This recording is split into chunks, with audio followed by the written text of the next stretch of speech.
বিকাল সন্ধ্যে 6টায় শেষ হয়ে যায়।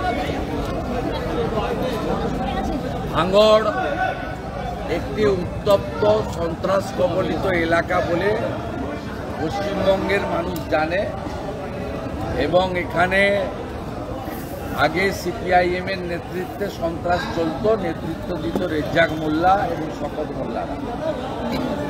পরবর্তীকালে নতুন বোতল পুরনো মদ এরাই তৃণমূল কংগ্রেসে যুক্ত হয় এবং কিভাবে রক্তস্নাত হয় প্রতিটা নির্বাচনে গোটা বাংলা সেটা দেখে এবং গত পঞ্চায়েত নির্বাচনে এখানে মৃত্যুর মিছিল চলেছে।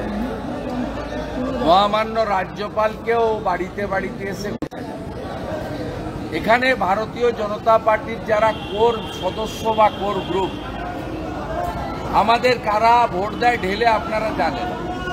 আমি আর তাদেরকে তারা কারা আর বলতে চাই না, সমজদার কা তো ইশারাই কাঁপিয়ে। আমরা আমাদের এখানে 40-45 হাজার ভোট গত বিধানসভাতেও পেয়েছি।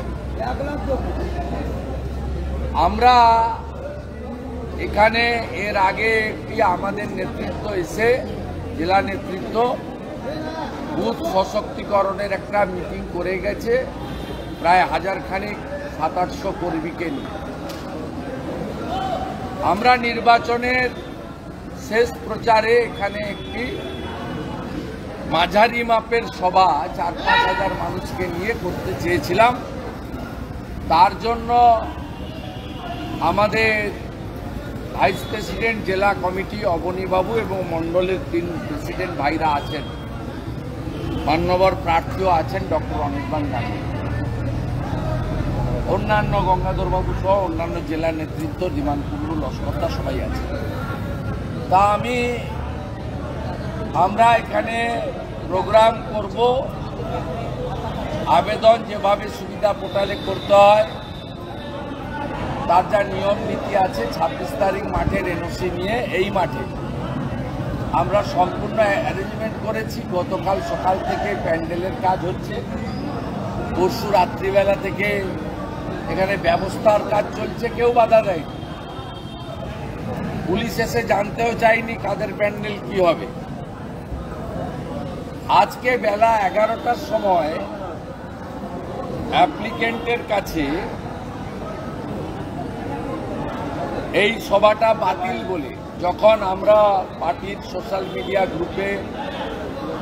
গ্রুপে আমার পার্সোনাল প্রোগ্রাম গ্রুপে সব জায়গায় দিয়ে দিয়েছি যে 3 PM আমি এখানে একটা মিটিং অ্যাড্রেস করব ভাঙড়ে, যাতে মানুষ শান্তিপূর্ণভাবে গণতান্ত্রিকভাবে ভোটটা এবারে দিতে পারে। কারণ কোনো বুথে চটি পুলিশ থাকবে না, কেন্দ্রীয় আধা সামরিক বাহিনী থাকবে এবং ওয়েবকাস্টিং ক্যামেরা থাকবে, ভোট দিতে পারে। এবং বিশেষ করে এখানে সনাতনীরা সংখ্যালঘু, তারা যাতে ভয়মুক্ত হয়ে ভোট দিতে পারে। আর রাষ্ট্রবাদী সংখ্যালঘু যারা চোরেদের তাড়াতে চায় তারাও যত এগিয়ে এসে ভোটটা করে। আমরা একটা আবেদন এখানে করতাম, ঘণ্টাখানিকের সভা হতো, জেলা প্রেসিডেন্ট একটু, উনি একটু, আমি একটু বলতাম, এর বেশি কিছু ছিল না।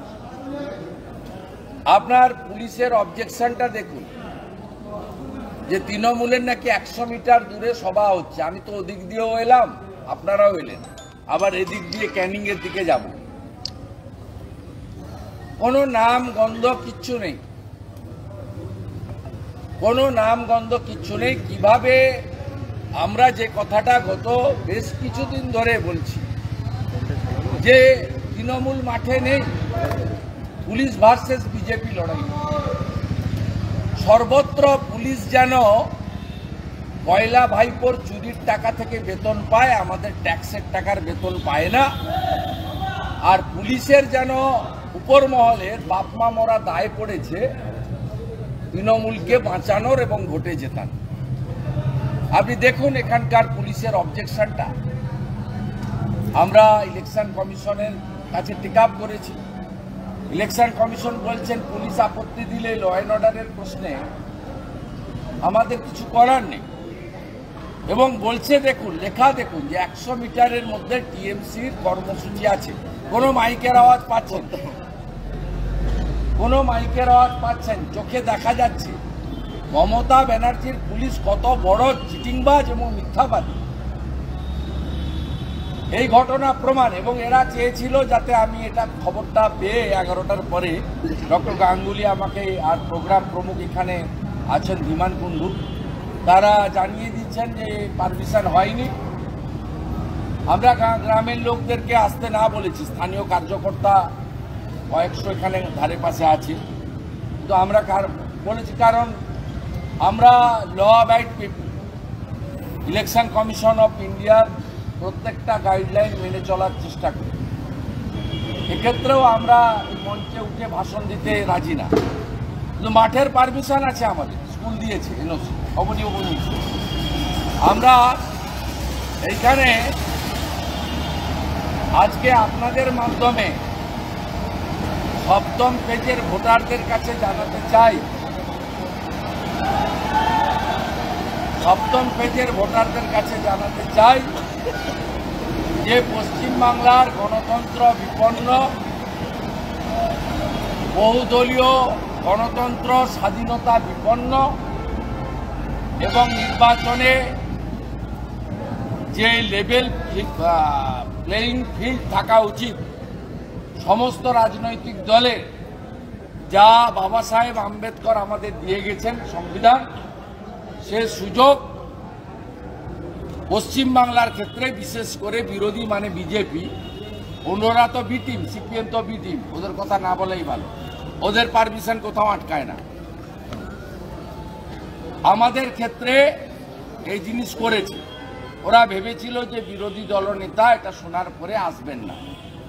জমির মালিকের যেহেতু এনওসি আছে, আমি আজকে সাংবাদিক সম্মেলন করে শেষ ফেজের ভোটার এবং সমগ্র পশ্চিমবঙ্গবাসী তাদের কাছে আবেদন করতে চাই